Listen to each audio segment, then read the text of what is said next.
নমস্কার বন্ধুরা, আমি বর্ষা। তো চলে এসেছি একটা ছোট্ট মিনি ব্লগ নিয়ে।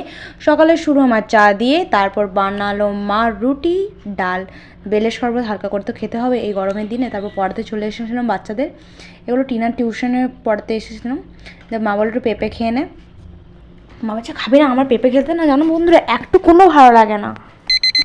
দিয়ে মা বললো ঠিক আছে, দুপুরে তোর জন্যে চিকেন কষা করছি। আমি চিকেন কষা, বাহ ভাই বাহ, আজকে তো মোড্ডা আমার ডিংডং হয়ে গেল।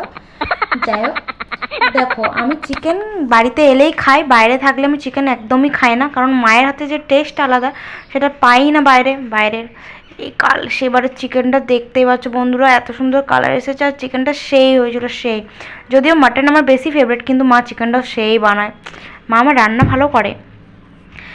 সাথে তো একটু করলা চাই বলো। আমি তেতো জিনিস খেতে পারি, আমার তেতো জিনিস খেতে অতটা অসুবিধা হয় না, কারণ ছোটো থেকে আমি খেয়ে আসছি।